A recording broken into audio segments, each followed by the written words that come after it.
the Chase Thomas Podcast, for people who have nothing but time to kill. I'll say yes, with my X factor being like scrambles and broken plays, runs off of that. I would say as a whole on designed runs, I don't think you're going to see a massive difference. You might even see less from the standpoint of, well, who does Tennessee have as their backup quarterback? You can't afford to be too aggressive. I think you'll continue to see the stuff on some short yardage situations. You'll continue to see the stuff in the red zone, but I don't think you're going to see it really over the top, or even over the top, just the way they used Hendon Hooker really in 22. When they had a backup they were confident in, and Hooker was obviously really good with his legs. But I'll say the difference is I think Nico will be better making or running the ball on some unscripted plays than Joe Milton was. I'm going to go true. I think it's going to be a stronger rushing attack than what we saw a year ago, closer to what we saw with Hendon 2 years ago. Like you said, the scrambling will be a big part of it.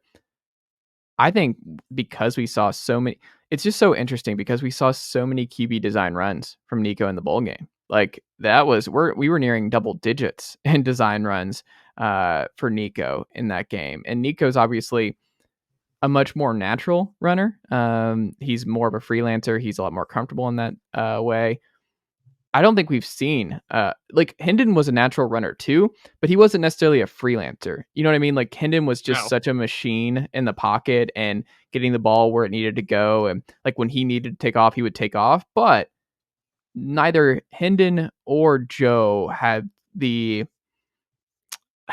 It's just one of those things. I don't think they have that natural feel to just create off script to the extent that Nico is. So my gut tells me Nico's going to find ways to gobble up QB yards. And like, if it's 3rd and 9 and nothing's there and his just long strides and his natural instincts is just, he's going to gobble up rushing yards. Like, I think Nico is actually going to have a pretty high amount of rushing yards. And it wouldn't surprise me in the next 2 years with Nico, he outgains both Hendon and Joe on the ground in both years. I would not be surprised if that ends up being the case.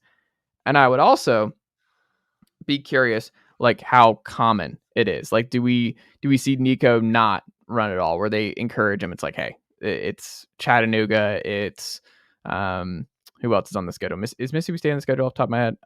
Mississippi State. Like certain games like that, where you're like, you're going to be okay. We don't need you to put your body on the line. I wonder if it's just we see a lot more of those design runs that we saw against Iowa only in the big games, only in the big ones, and they keep him. But like we saw last year, it's an integral part of this offense. Nico has to run week in, week out. The quarterback has to be able to move and do things with his legs, or it was a missing variable this year that you just have to have week over week, regardless of if you use it a lot more in big games.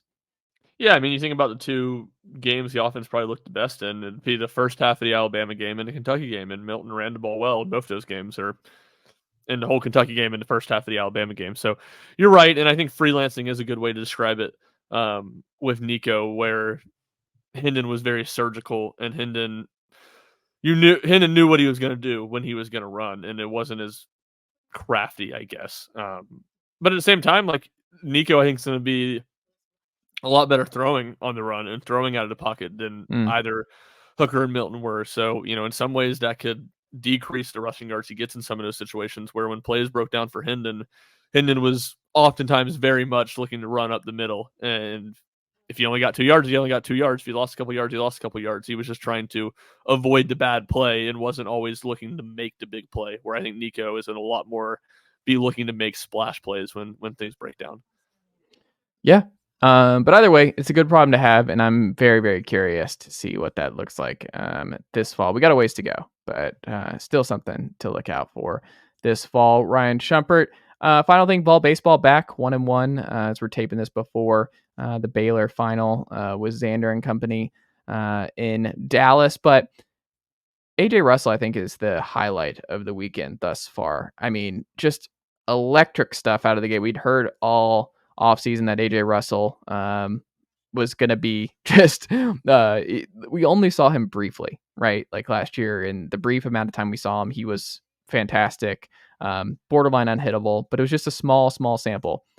Now you see where he pitches opening day. Like, he is moving into the Friday spot. That's a big deal to win that. What were your takeaways from what you saw from AJ Russell in just the flame-throwing, high velo, strikeout heavy game that we saw on Friday night against Texas Tech? Well, talk about it a little more in the macro first. Jack and I were talking about it, I guess, on Thursday night, after we had talked to Tony earlier in the week, and, he had said that Beam's going to throw on Saturday and Russell on Friday. And, we kind of talked about, just like the stability of having Beam on Saturday. And, we were kind of discussing that. I was like, I don't really understand that. That doesn't mean that couldn't be part of the reason. I was like, so we were trying to kind of figure out why. And, I kind of just said almost offhandedly, I was like, well, I do think AJ Russell's ceiling is probably higher than Drew Beam even this season. And that's what you saw. I mean, you saw that, to me. Nicely done, nephew. The Chase Thomas podcast. Hell yeah.